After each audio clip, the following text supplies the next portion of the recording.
Happy Monday, everybody. My name is Brandon Rose, and welcome to episode 302 of the Xbox in 10 podcast. Your weekly source of Xbox gaming news covered in around 10 minutes. Every Monday, this podcast covers new game releases, the previous week's gaming news, and we all learn an Xbox-related fun fact together. This show is on YouTube and podcast services around the world, so please do me a favor, subscribe your favorite, and then leave a review. Xboxin10.com, no numbers, is your quick source for links to all of our podcast destinations and social media profiles, which you can follow at Xboxin10. To start, let's talk game releases. The big games out last week were Suikoden 1 and 2 HD Remaster, Great Ruin, and Dunin Unification Wars, as well as Monster Hunter Wilds. The games coming out this week include Beyond the Ice Palace 2, Centum, Wander Stop, Chernobyl Liquidators, 3D Don't Die Mr. Robot, Fate Reawakened, Legends Aligned, Colorful Recolor, Destino Indomitable, Mullet Mudjack, ASMR Slicing, Escape Site 13, Into Death and Beyond, and WWE 2K25. There are some games you can either now play on Xbox Game Pass and or are coming soon, and they include the following. You can now play Monster Train, Cloud Console and PC, Galacticare Series X and S, One Lonely Outpost, Cloud Console and PC. On March 11th, you can play Enter the Gungeon, Cloud Console and PC. March 13th, you can play Mullet Mudjack on Cloud PC and Series X and S. Then on March 18th, you can play 33 Immortals via game preview on Cloud PC and Series X and S. Now to last week's biggest news stories, and we have 5 to cover this week. Number 1. Gears Collection and E-Day both mentioned in new Xbox release dates rumors. William Doolin and Fraser Gilbert at Pure Xbox writes, Fable could apparently be joined by a Gears of War E-Day next year, according to the well-known Xbox leaker Xtasis1. In a new update, the insider claims E-Day is currently targeting a 2026 release window for Xbox platforms, but also notes how it could be shifted across to this year if it's done in time. Additionally, the same source claims the rumored Gears collection, featuring old titles, could finally be getting a reveal at the Xbox Game Showcase this year, followed by a potential release later in 2025. Once again, it's also believed this particular collection will be launching on PlayStation 5 alongside Xbox and PC. Here's a rough translation from Spanish of what Xtasis1 had to say on YouTube. What my sources tell me is that Gears of War E-Day is increasingly far from even having the possibility of being released in 2025. It seems every cloud has a silver lining because according to reports and according to what I am reviewing, in 2025 we'll indeed have Gears. It will have always been very difficult for me to confirm this, but it seems we do have a Gears collection on the way. If everything continues according to plan, at least the plan as of today, which means things can go wrong, is that the collection will be announced at the Xbox Game Showcase this year, and that in principle it is planned to be launched in the same year.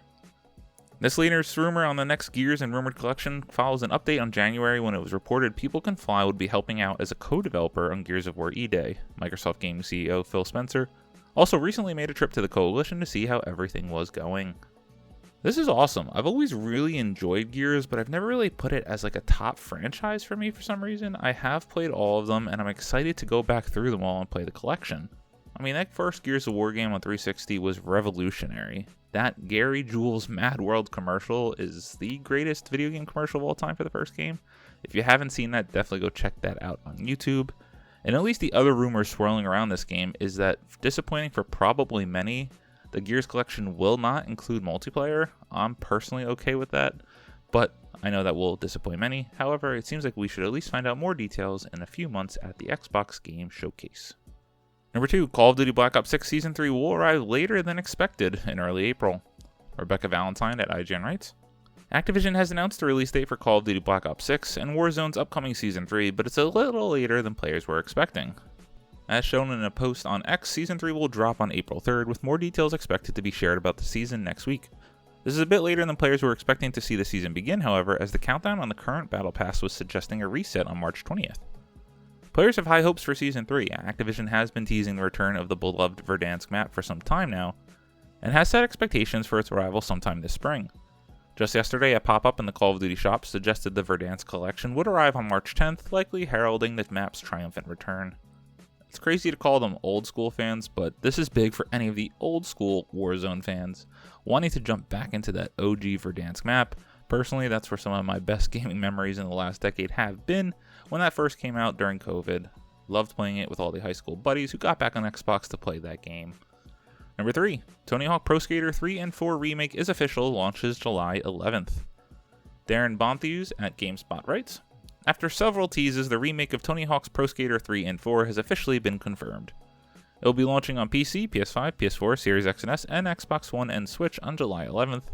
And in addition to a standard edition of the game, there will also be a deluxe and collector's editions that offer 3 days early access. Tony Hawk's Pro Skater 3 and 4 will also be a day 1 release on Xbox Game Pass. Developed by Iron Galaxy, the remake will feature all of the skate parks from the original games, as well as a brand new one called Water Park. All of the skaters from THPS 3 and 4 will be back, and new faces including Yutu Horigami, Raisa Liel, Jamie Foy, Chloe Covell, and Zion Wright. Iron Galaxy says the Create a Skater and Create a Park modes have been expanded. As for now, the soundtrack, the playlist hasn't been confirmed yet, but the trailer does use Ace of Spades by Motorhead and Amoeba by Adolescence, 2 songs that were originally used in Tony Hawk's Pro Skater 3.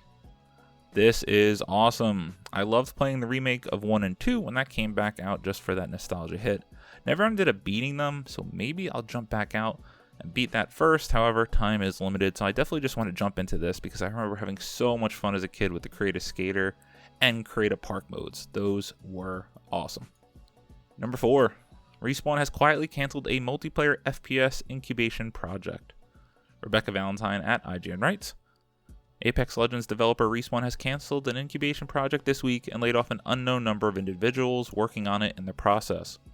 This news was first reported by Insider Gaming, sourcing a now unavailable LinkedIn post from a former production coordinator who wrote that, quote, the unannounced incubation project I was a part of for the past year was canceled this week, so I'm joining the group of extremely talented and kind people in the games industry searching for a new role, end quote. IGN has been able to independently confirm that Respawn has canceled an unannounced incubation project.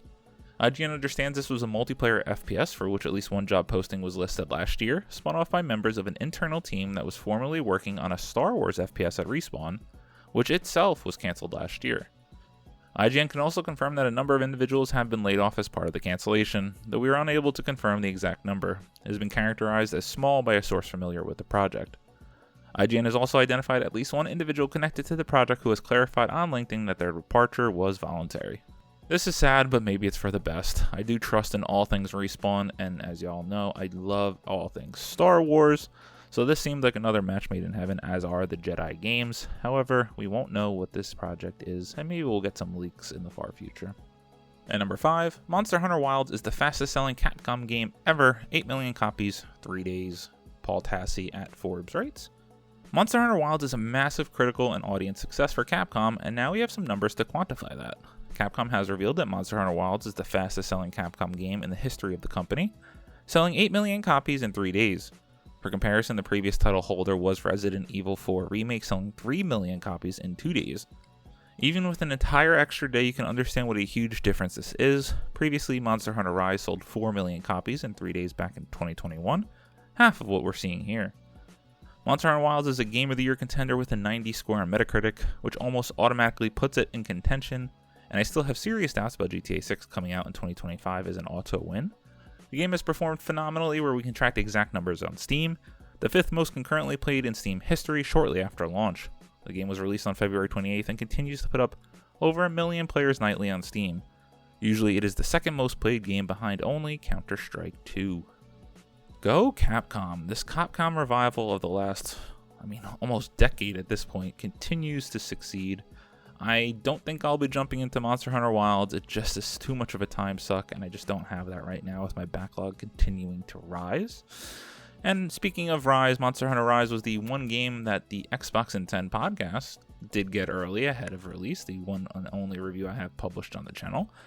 And if you go back and watch that, I actually really enjoyed my time with it. It was the first Monster Hunter game I ever played, and I probably would like Wilds more just with the art style that it has.